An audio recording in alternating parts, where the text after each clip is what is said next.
no one showed up for my son's surgery. 3 days later, Mom texted, "Need $10,000 for your sister's wedding dress." I sent $1 with "buy a veil," then froze their access to my accounts. The bank manager called next morning. "I am Carolyn, 34 years old, a single mom with a career in finance and a 7-year-old son named Dylan. Last week Dylan needed emergency appendix surgery and I was terrified. I called my parents, my sister, anyone in the family who could come support us through this scary time. No one showed up, not a single person. I have always been the responsible one in my family, the one everyone turns to when they need money. But 3 days after being alone in that hospital, I received a text that changed everything. Before I tell you how my family betrayed me and then demanded $10,000, let me know where you are watching from and hit that subscribe button if family drama stories like mine resonate with you. To understand how things got to this breaking point, I need to take you back to where it all began. I grew up in a middle-class neighborhood in suburban Chicago with my parents Martha and Frank and my younger sister Vanessa. From the earliest days, I can remember there was always an unspoken hierarchy in our household. Vanessa was the golden child, and I was the responsible one. Our childhood photos tell the story better than words could. Vanessa, in dance recital costumes with our beaming parents. Vanessa, opening piles of Christmas gifts. Vanessa being celebrated for every small achievement. Meanwhile, I was the practical, reliable daughter, who never caused trouble and learned early to take care of myself. By 16, I was working at the local grocery store after school and on weekends. Not because we needed the money, my family was comfortably middle class, but because my parents made it clear that my wants and needs were my responsibility. When college applications came around, I remember sitting at the kitchen table with my acceptance letter to Northwestern and my parents, exchanging nervous glances about the tuition. "We just do not have that kind of money set aside for you, Carolyn," my mother said, stirring her coffee. "We always figured you would get scholarships or go somewhere less expensive." What she did not say was that they were saving for Vanessa, who was 2 years behind me. I took out student loans, worked 30 hours a week during school, and graduated with a business degree. Meanwhile, Vanessa attended 3 different universities over 6 years, changing majors repeatedly with our parents covering every cent. My first job was as a bank teller. I was 22, eager to build my career and pay down my student loans. I rented a tiny studio apartment and packed lunches every day to save money. I remember calling my parents to share the news about my first promotion to personal banking associate, only to have the conversation cut short because they were helping Vanessa move into a new apartment after she dropped out of college. Again, at 25, I met Brian. He was charming, ambitious, and seemed to appreciate my practical nature. We married after 8 months. A small ceremony that my parents complained was too modest. We always imagined giving one of our daughters a proper wedding, my mother's side, though they contributed nothing to the costs.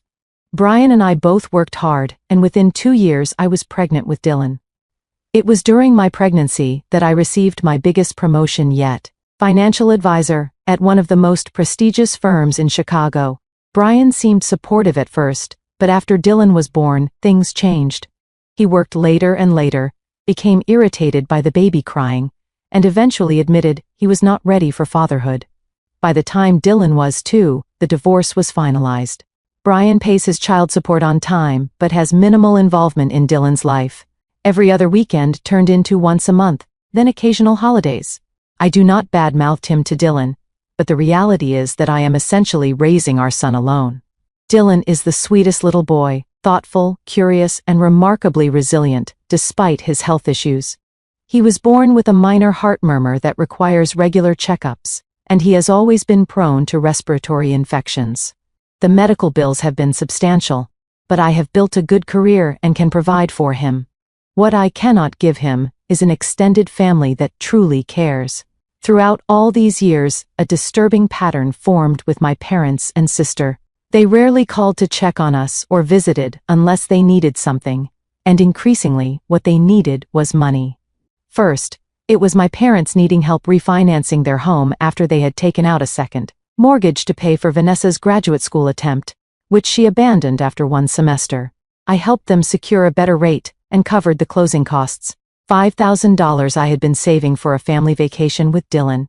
Then there was Vanessa's credit card debt, $12,000 she had racked up buying clothes and taking weekend trips with friends. My parents called me in a panic saying Vanessa was crying every night, afraid of debt collectors. I created a payment plan and covered the first 4 months of payments to get her back on track. Each time I received effusive thanks and promises that things would be different. Each time, months would pass with no contact until the next crisis emerged.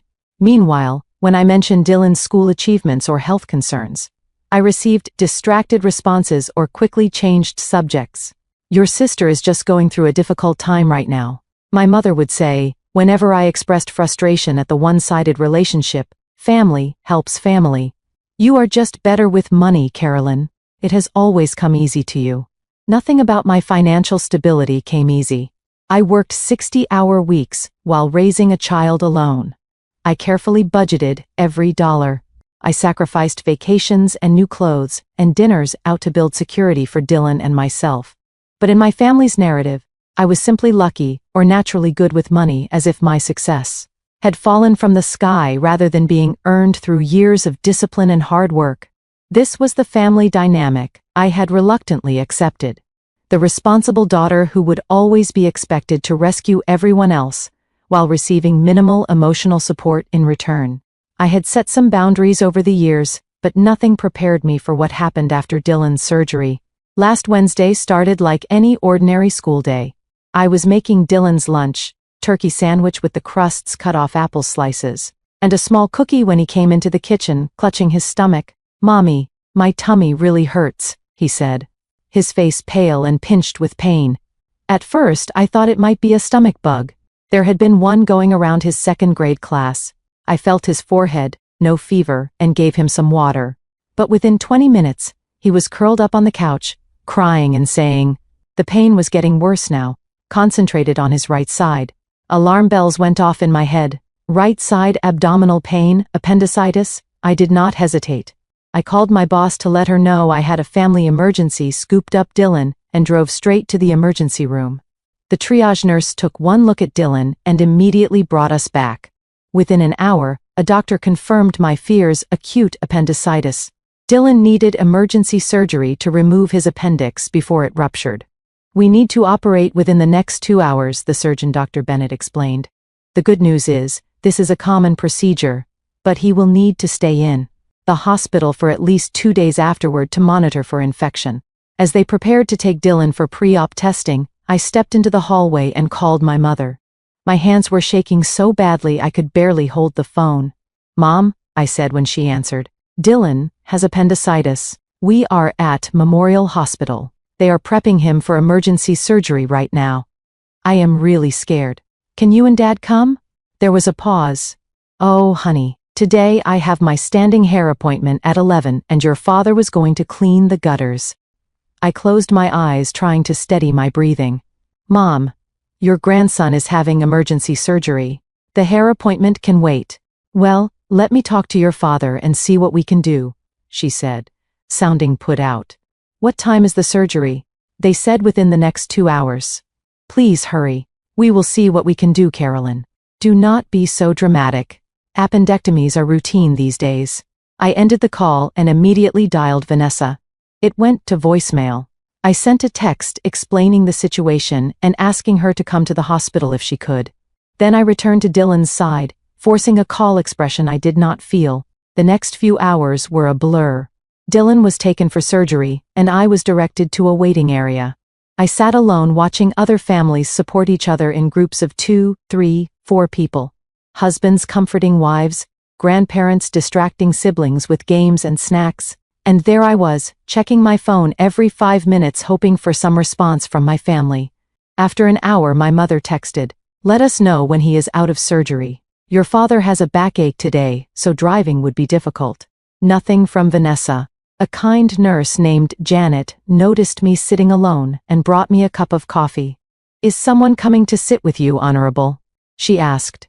I shook my head, not trusting myself to speak without crying. "Well, I will check on you when I can," she promised, patting my shoulder. "The surgical team for appendectomies is excellent here. Your little boy is in good hands. 2 hours later, Dr. Bennett found me in the waiting room. The surgery went perfectly, he said, with a reassuring smile.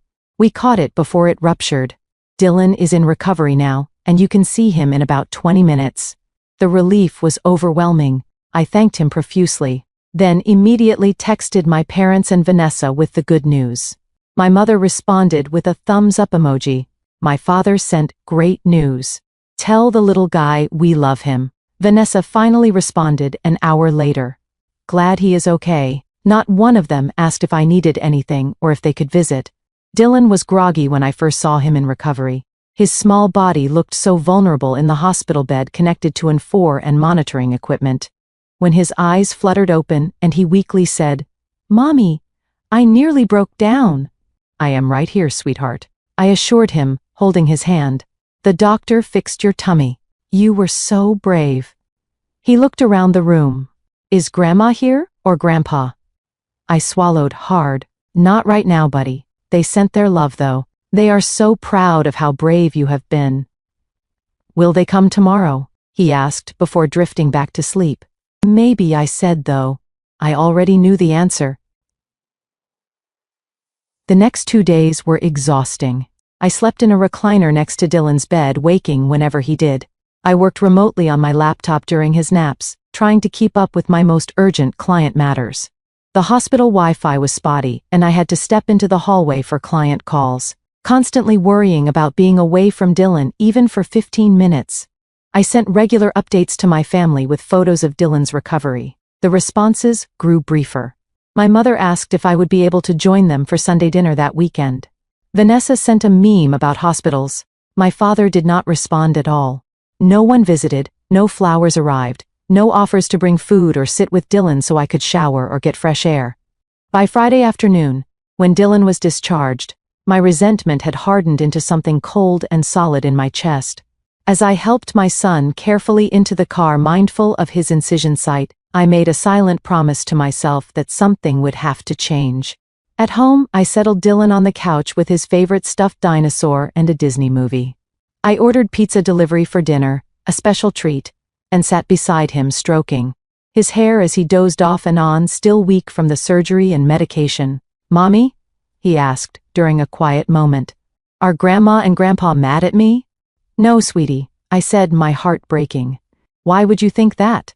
"Because they did not come see me in the hospital. Mason's grandparents brought him a teddy bear when he broke his arm." I took a deep breath. "Grandma and Grandpa love you very much. They have just been very busy. It is not your fault at all." He seemed to accept this, but I saw the hurt in his eyes. At 7 years old, he was already learning a painful lesson about our family's priorities. That night, after Dylan was asleep in his bed, I allowed myself to cry for the first time since this ordeal began. I cried for my son, who deserved so much more support than he received. I cried for myself, always giving and rarely receiving, and beneath the sadness was a simmering anger that would soon boil over in ways my family never expected. Sunday morning dawned bright and clear. Dylan was recovering well at home, moving around more comfortably, and even asking for pancakes for breakfast. His appetite returning was a good sign. As I mixed the batter, my phone chimed with a text. It was from my mother. "How is Dylan feeling?" It was the first time she had initiated contact since before the surgery. I texted back, "Much better, thanks, eating well today, and moving around more easily." I set the phone down and poured batter onto the griddle. Before the first pancake had even started to bubble, my phone chimed again. I glanced at the screen and nearly dropped the spatula. "Good to hear. Listen, we need to talk about something important. Vanessa is engaged. Tyler proposed last night. She needs $10,000 for her dream wedding dress, Vera Wang. Once-in-a-lifetime opportunity. The boutique is holding it but needs deposit by tomorrow. Can you transfer the money today? Family helps family." I stared at the message, reading it 3 times to make sure I understood correctly. My son had just had emergency surgery. No one from my family had visited or offered any meaningful support. And now, 3 days later, they wanted $10,000 for a wedding dress. I flipped the pancake, which had now burned on one side, and tried to compose myself before responding.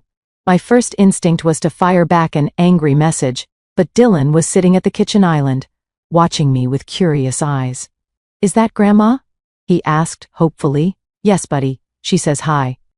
The lie tasted bitter. "Your pancake is almost ready." I decided not to respond immediately. I served Dylan his breakfast, made sure he took his medication, and settled him in the living room with Legos.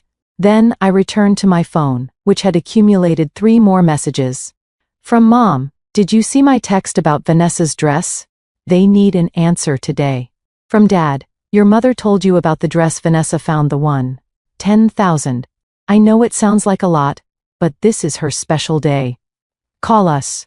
From Mom again, "The boutique closes at 5 today. You are the only one with money to spare. We would not ask if it was not important." I sat down at the kitchen table, a cold feeling spreading through my chest. Money to spare. After paying thousands in medical bills that my insurance did not fully cover. After taking unpaid time off work to care for my son. My phone rang. It was my father. "Carolyn," he said. Without preamble, when I answered, "Did you get your mother's messages about the dress?" "I did," I said carefully. "I am a little surprised by the timing." "What does timing have to do with anything? Your sister is getting married. Tyler comes from money and they are expecting a certain level of wedding. The dress is non-negotiable. Dad, Dylan just had surgery. I have been dealing with that alone. I have medical bills and I have missed work. $10,000 for a dress is not something I can just pull out of thin air." He scoffed. "You work in finance. We know you make good money. This is not the time to be selfish. Vanessa never asks you for anything." I nearly choked at that blatant lie. "Dad, she has never once called to check on Dylan.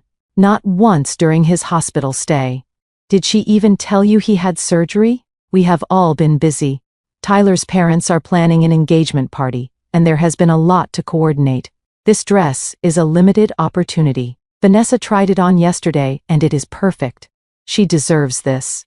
The conversation continued in this vein for several minutes. My father dismissed every concern I raised, repeatedly emphasizing family obligation and Vanessa's once-in-a-lifetime event. After hanging up, I received a call from my mother, then another text. This one, with photos attached to Vanessa in what I assumed was the dress in question. A massive ball gown with intricate beading and a cathedral train. It looked like something from a Disney movie. Impractical and ostentatious. Then came the text that broke me. "Thanks in advances. You are the best. Cannot wait for you to see me walk down the aisle in this. Tyler's family is so impressed with it. I need your banking details to give to the boutique for the deposit. Love you." Not a single word about Dylan. Not even a pretense of concern for her nephew, who had just undergone emergency surgery.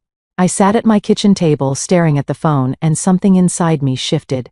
It was not just anger, it was clarity. I had been used by my family for years, treated as nothing more than a convenient ATM, and I had allowed it to happen. Even worse, I had taught Dylan by example that this was what family relationships should look like: one-sided, exploitative, and devoid of genuine care. As a financial advisor, I had counseled clients about financial boundaries, and even recognized signs of financial abuse in their relationships. Yet, I had failed to apply the same standards to my own family situation. I had enabled their behavior time and again, always hoping that the next time would be different. Looking at my financial situation objectively, I was comfortable but not wealthy. I had a mortgage on a modest 3-bedroom home. I had established a college fund for Dylan that was growing steadily, but would need years more of contributions. I had an emergency fund that this surgery had already dipped into. And I had retirement savings that were on track, but certainly not excessive. The $10,000 they were demanding would mean postponing necessary repairs to my home, reducing Dylan's extracurricular activities, or withdrawing from my own retirement savings. All for a dress that would be worn once for a sister who could not be bothered to visit her nephew in the hospital, or even ask meaningfully about his recovery. As I processed these thoughts, a final text came through from my mother. "We know this is a big ask, but remember all we have done for you over the years. Family supports each other. Your sister would do the same for you." That was when I knew exactly what I needed to do. That afternoon, while Dylan napped, I sat down at my desk and opened my laptop. As a financial advisor, I had the skills and knowledge to handle this situation strategically, rather than emotionally, though I was certainly feeling plenty of emotions. First, I reviewed my own accounts and financial entanglements with my family. Years ago, when my father had a brief health scare, I had created a joint emergency account with my parents. I had initially deposited $5,000 and added small amounts over time, intending it to be there if they ever faced a genuine crisis. The account now held just over $8,000. Out of curiosity, I checked the transaction history. What I found stunned me. There had been dozens of small withdrawals over the past year. $200 here, $300 there, none of which had been discussed with me. The most recent withdrawal just last week, while Dylan was in the hospital, had been for $600, with a memo line reading advance for V-dress shopping. They had already been using this emergency fund for Vanessa's wedding expenses without even telling me. My blood boiled, but I forced myself to think clearly. This was not the time for an emotional reaction.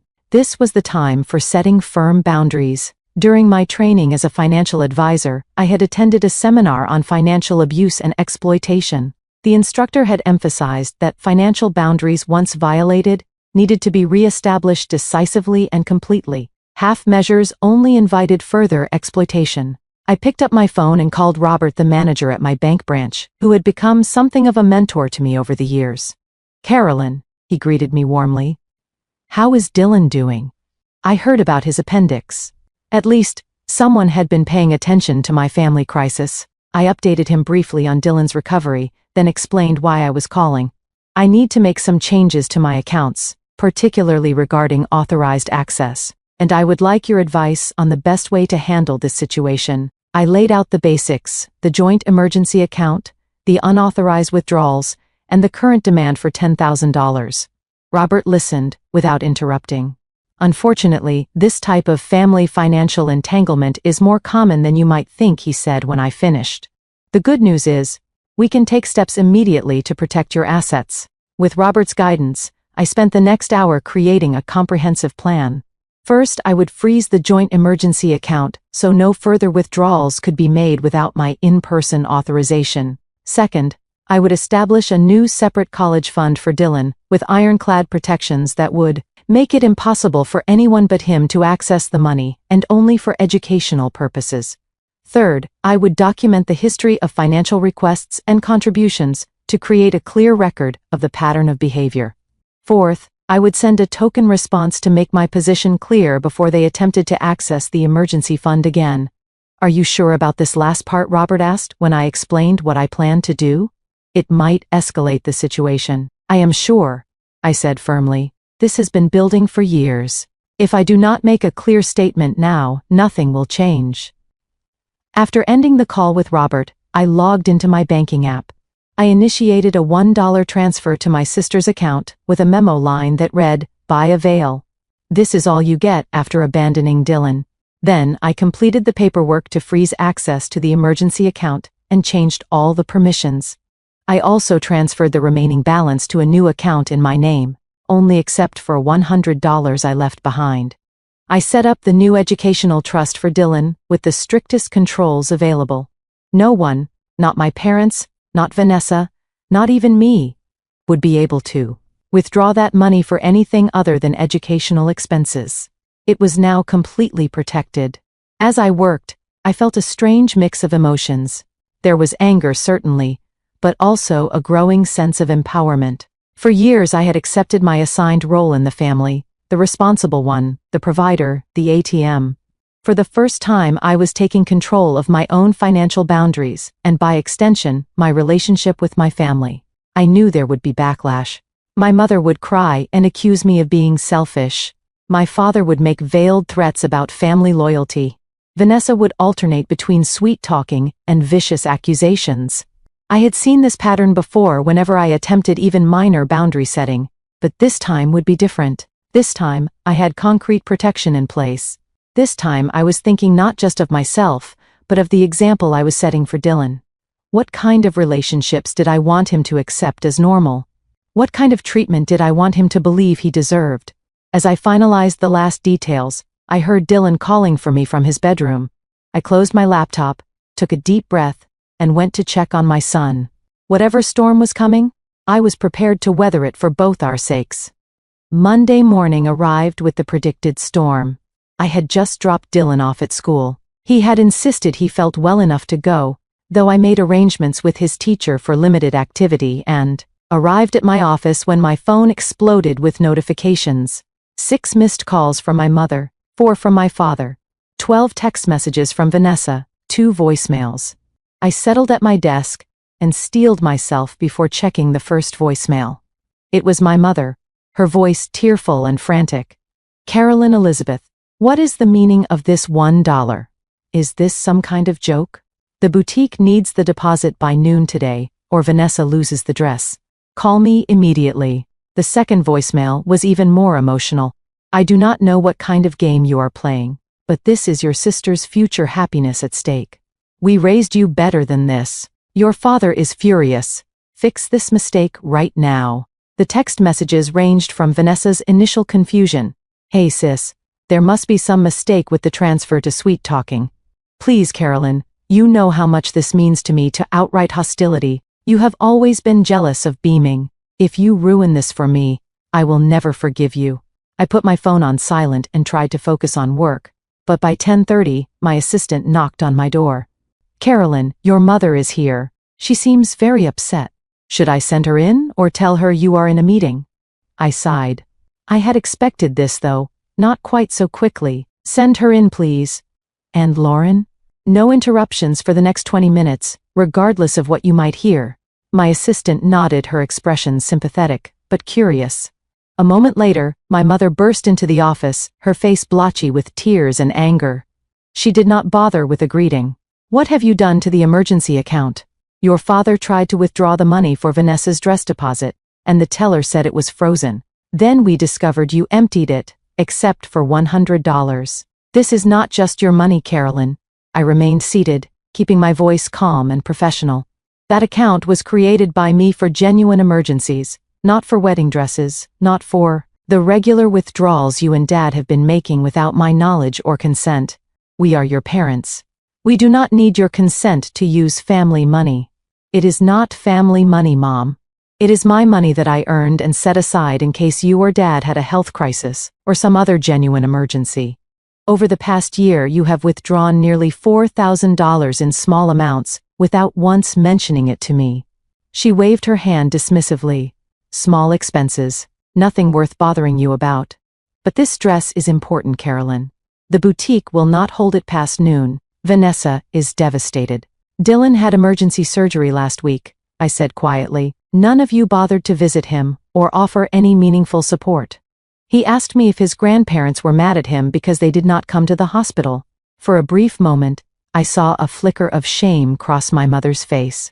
But it was quickly replaced by indignation. "We were busy, and hospitals are depressing. We sent our love. A text message is not support, Mom. Being there for family during a crisis, that is support. A $10,000 wedding dress is not an emergency." My mother's voice rose, and I was grateful for my office's solid door. "You have always been jealous of Vanessa, always trying to make her special moments about you. First, you refuse to help. Then you send $1 as some kind of cruel joke. It was not a joke. It was a statement. I am done being the family ATM while receiving nothing but token attention in return. I have my own family to think about. Dylan. My priority is his well-being and future, not Vanessa's one-day princess fantasy." The argument escalated from there. My mother's voice grew louder until I was certain everyone in the office could hear despite the closed door. She brought up every perceived slight from childhood, accused me of ingratitude for all the sacrifices they had made for me, and eventually resorted to threats. "If you do not fix this right now, you can consider yourself no longer part of this family." Something inside me went very still at those words. Is that really how you measure family, Mom, by financial transactions? Because if withdrawing financial support means I am not family, then what does it mean that none of you provided emotional support when Dylan was in surgery? Were you already not acting like family then? She had no answer for that. Instead, she grabbed her purse and stood up. This is not over. Your father will be calling you. You have until noon to make this right. As she stormed toward the door, she turned back with a final shot. And do not bother coming to Sunday dinner anymore if this is how you treat family. After she left, I sat at my desk, shaking slightly, but feeling strangely calm. I had expected anger, but the reality of facing it was still jarring. My assistant poked her head in a few minutes later. Everything okay? I think the entire floor heard parts of that. I gave her a weak smile. Family drama. Nothing to worry about. But by lunchtime, things had escalated further. My father called 4 more times. I sent each to voicemail. Vanessa's texts became increasingly frantic and then abusive. I muted the conversation. At 1:15, I received an unexpected call from Robert at the bank. Carolyn, I wanted to give you a heads up. Your parents just left my office. They were trying to override the freeze on the joint account, claiming it was an emergency situation, and that you were having mental health issues preventing you from making rational decisions. I gasped. They what? They also attempted to file a fraud report, claiming you had unlawfully transferred funds out of a joint account. I explained that as the primary account holder who created, and primarily funded the account, you were within your rights to make those changes. I appreciate the call, Robert. I am sorry you got dragged into this. No need to apologize. I wanted you to know they may try other avenues. They mentioned possibly contacting your firm's management to discuss your concerning behavior. I thought you should be prepared. After thanking Robert again, I immediately went to my supervisor's office to explain the situation before my parents could call with false claims about my mental stability. Nancy, my supervisor, for the past 5 years, listened with growing concern. I had no idea you were dealing with this kind of family pressure, Carolyn, she said when I finished. If they do call, I will handle it appropriately. And if you need any time off to deal with this situation, just let me know. By the end of the workday, I had received notice that my parents had attempted to make 3 separate withdrawals from the now frozen emergency account, each declined by the system I had put in place. When I picked up Dylan from his after-school program, I was exhausted from the emotional warfare but resolute in my decision. Something would have to give. And for once, it would not be me. Tuesday evening, my phone rang with my father's number. I had been ignoring their calls all day, but something told me to answer this one. Carolyn. My father's voice was tight with controlled anger. We need to have a family meeting tonight, 7 o'clock at our house. I cannot do tonight, Dad. Dylan is still recovering, and I do not want to leave him with a sitter so soon after his surgery. Then bring him. This needs to be resolved immediately. Is this about Vanessa's dress? Because my answer has not changed. This is about much more than the dress now. You have made serious accusations and taken actions that affect this entire family. 7 o'clock. He hung up without waiting for my response. I stood in my kitchen considering my options. I could refuse to go, but that would only escalate the situation further. If this confrontation was inevitable, perhaps it was better to face it directly and on my terms. I called my neighbor Miss Jenkins, a retired teacher who had become a friend and occasional backup caregiver for Dylan. She readily agreed to watch him for a few hours, understanding from my tone that this was important. Take all the time you need, she assured me. Dylan and I will bake cookies and watch that space documentary he has been talking about. Before leaving, I gathered documentation. I had prepared a spreadsheet detailing every financial contribution I had made to my family over the past decade, totaling more than $50,000. Bank statements showing the unauthorized withdrawals from the emergency account, and copies of text messages showing the pattern of contact only when money was needed. Armed with evidence and resolve, I drove to my parents' house, the same split-level home where I had grown up. As I parked in the driveway, I noticed Vanessa's car already there along with an unfamiliar luxury SUV that I guessed belonged to her fiancé Tyler. My mother answered the door without a greeting, simply turning and walking toward the living room where the others waited. My father sat in his recliner, his position of authority during family discussions since my childhood. Vanessa and a tall, well-dressed man I assumed was Tyler sat on the couch. Everyone looked up as I entered, their expressions ranging from anger to discomfort.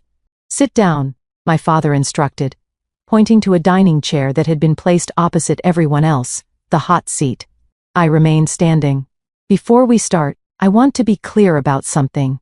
I am here to discuss the pattern of financial and emotional exploitation that has characterized our family relationships for years. I am not here to be guilted, manipulated, or bullied into providing money for Vanessa's wedding.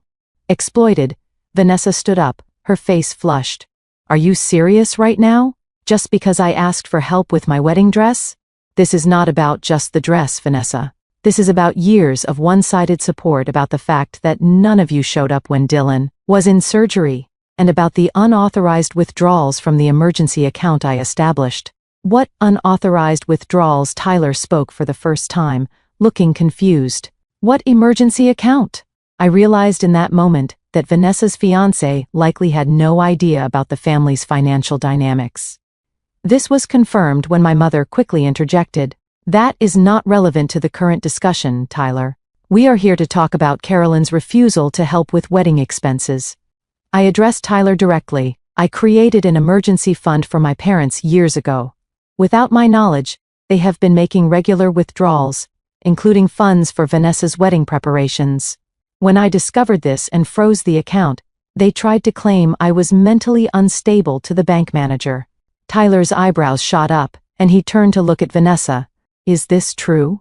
You told me your sister refused to contribute to our wedding, not that your parents were already using her money without permission. Vanessa looked trapped. It is not like that. Mom and Dad said the account was for family needs and the wedding is a family need. $10,000 for a dress is not a need, I said firmly. And speaking of the dress Tyler did, you know that was the amount being requested. Tyler's expression darkened. $10,000. Vanessa told me the dress budget was $2,000, which I already thought was excessive. The room fell silent. My mother glared at me for revealing this information, while Vanessa suddenly became very interested in her manicure. I pulled out the folder of documentation I had brought. I think it is time we put all the cards on the table. This is a record of every financial contribution I have made to this family over the past 10 years. I handed copies to each person in the room and continued speaking as they looked at the spreadsheet. $53,820. That includes helping with the refinance of this house, paying off Vanessa's credit card debt, twice covering Dad's medical bills when he had pneumonia, and dozens of smaller loans that were never repaid. What it does not include is any record of emotional support flowing in the other direction. The room remained silent as they absorbed the information. Tyler looked increasingly uncomfortable, darting glances at Vanessa and my parents. Last week, my 7-year-old son had emergency surgery. I called each of you asking for support, not money, just your presence. None of you showed up, not once during his 3-day hospital stay. Dylan asked me if his grandparents were mad at him because they did not visit. My mother had the grace to look ashamed, but my father maintained his defensive posture. We explained why we could not come. You are making this into something it is not. Am I? Because 3 days after you could not be bothered to visit your grandson. In the hospital you demanded $10,000 for a wedding dress. How exactly should I interpret those priorities? I turned to Tyler again. Did you know about Dylan's surgery? He shook his head slowly. No, I had no idea. Vanessa shot me a venomous look. Stop trying to make Tyler think badly of us. This is just your jealousy talking. You have always resented that Mom and Dad love me more. The room went deadly quiet at her outburst. The truth that had always been understood but never spoken aloud hung in the air between us.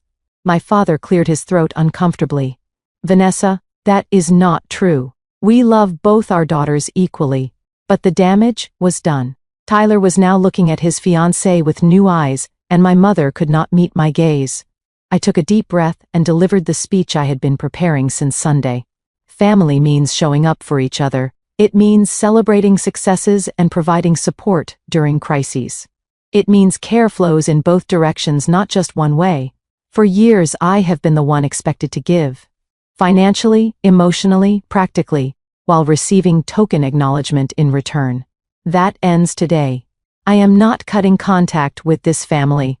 I am not saying I will never help in a genuine emergency, but I am establishing firm boundaries. No more financial support without genuine relationship. No more one-sided giving. No more treating me like a convenient ATM while ignoring my son. I looked each of them in the eye before continuing. The money I have saved is for Dylan's future and our security. It is not available for designer wedding dresses or any other non-essential expenses. The emergency account will remain frozen until we have rebuilt trust, which will take time and effort on all parts. If you want a relationship with me and with Dylan, you are welcome to it. But it must be based on mutual care and respect, not financial transactions. The choice is yours. I stood up, gathering my purse and the folder of documentation. No one spoke as I walked toward the door. Just as I reached it, Tyler's voice stopped me. Carolyn, I want to apologize. I had no idea about any of this, especially about your son's surgery. For what it is worth, I think you are absolutely right about family priorities. I nodded my thanks to him, noting Vanessa's shocked expression, and left without another word. As I drove home, I felt lighter than I had in years. As if a burden I had carried so long I had forgotten it was there had finally been lifted from my shoulders. 2 months have passed since that showdown in my parents' living room, and much has changed. Dylan has fully recovered from his surgery, back to his energetic self, riding his bike and building elaborate Lego structures across his bedroom floor. The physical healing was straightforward. The emotional landscape has been more complicated. For the first 3 weeks after the confrontation, there was complete silence from my family. No calls, no texts, not even the usual social media interactions. I used that time to focus on Dylan and myself, establishing new routines and priorities, free from the constant background anxiety of anticipating the next financial request. I started seeing a therapist, Dr. Morgan, who specializes in family dynamics and boundary setting.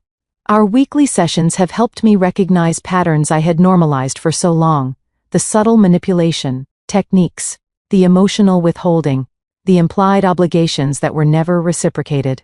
What you are describing is a classic family system with rigid roles, Dr. Morgan explained during an early session.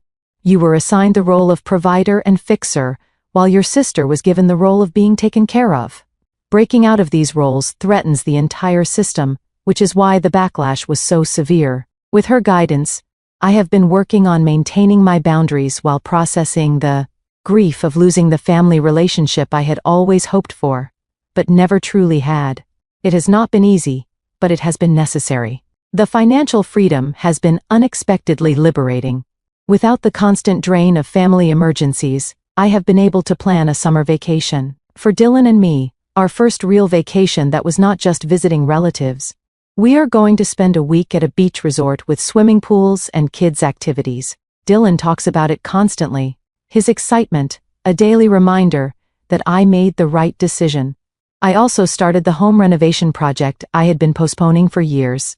Nothing extravagant, just updating our worn kitchen cabinets and replacing the stained carpet in the living room with hardwood floors. Creating a home that feels truly ours, not just a place we inhabit between work and school. The first crack in the family's silence came 6 weeks after our confrontation. A letter arrived, not an email or text, but an actual handwritten letter from Vanessa. I sat on my back porch with a cup of tea, steeling myself before opening it. Dear Carolyn, it began. Tyler and I have postponed our wedding. After our family meeting, he had a lot of questions about our financial situation and expectations. We have been having long talks about priorities and values that have not always been comfortable. She went on to acknowledge, albeit somewhat grudgingly, that she had been oblivious to Dylan's surgery and health challenges. I realize I have not been the kind of aunt I should have been, she wrote. I cannot change the past, but I am trying to think more about how my choices affect others. It was not exactly a profound apology, but coming from Vanessa, it was significant. She closed by saying she was not asking for anything, just opening a door to possibly rebuild some kind of relationship in the future. I wrote back a brief polite note thanking her for the letter, and expressing hope that her conversations with Tyler would lead to a stronger foundation for their marriage. I did not rush to forgive or pretend everything was resolved, but I did leave the door open a crack. A week after that exchange, a birthday card arrived for Dylan from my parents. Inside was a gift certificate to a local toy store, and a note saying they would like to take him out for ice cream sometime, if that would be okay with me. No demands, no guilt trips, just a small olive branch. I showed it to Dylan, who was excited about both the gift card and the ice cream offer. "Can I see Grandma and Grandpa?" he asked, his eyes hopeful. "We will see," I told him. "Maybe we can meet them for ice cream next weekend, just for a little while." I am proceeding cautiously with these tentative reconnections. Dr. Morgan has helped me develop a framework for limited controlled interactions that allow me to test whether real change is possible without exposing myself or Dylan to further harm. Meanwhile, I have been building a different kind of support system. My work friends have become more like real friends since I shared some of what I was going through. 2 colleagues and I now have a standing monthly dinner date where we take turns watching each other's children. Miss Jenkins from next door has become something of a surrogate grandmother to Dylan. She takes him gardening in her backyard and has been teaching him to bake. He proudly brought home chocolate chip cookies last week that they had made together, saving the biggest one for me. Dylan himself has shown remarkable resilience through all of this. Children are perceptive. He knew something was wrong with our family dynamics long before I explicitly addressed it. Recently, as I was tucking him in, he asked a question that caught me off guard. "Mommy, is it okay not to give someone something even if they really want it?" I sat on the edge of his bed considering how to respond. "Yes, buddy. It is okay to say no even to people you care about if what they are asking for is not right for you to give. Why do you ask? Joey at school wanted me to give him my new action figure, and he said best friends always share everything. But I did not want to give it to him because it was special to me. Was that okay?" I hugged him close. That was absolutely okay. Real friendship is not about taking things from each other. It is about respecting each other and caring about each other's feelings. He nodded seriously. That is what I thought. I told Joey we could play with it together at recess, but it would stay my toy. He got mad at first, but then he was okay. In that moment, I realized my son was already learning the lesson it had taken me 34 years to grasp. Healthy relationships require boundaries, and love without respect is not really love at all. The journey ahead will not be easy. Family patterns do not change overnight, and there may be more confrontations and difficult conversations to come. But for the first time in my adult life, I feel free to define my own worth outside of my utility to others. I am building a life based on genuine connection, rather than obligation, and showing Dylan what healthy relationships really look like. The money I once might have sent for Vanessa's wedding dress is now in Dylan's college fund. The emotional energy I once spent managing my family's crises is now invested in building a joyful life with my son and nurturing friendships that flow both ways. Sometimes, the most profound act of love is not giving people what they ask for, but showing them where the boundaries must stand. Money cannot buy family loyalty, but protecting your peace is truly priceless. I would love to hear your thoughts on this situation. Have you ever had to set difficult boundaries with family members who were taking advantage of you? How did you handle it? Let me know in the comments below, and if this story resonated with you, please like and subscribe to hear more stories about finding strength in difficult family situations. Share this with someone who might need to hear that it is okay to prioritize their own well-being. Thank you for listening to my story, and remember, you deserve relationships that add to your life, not drain it.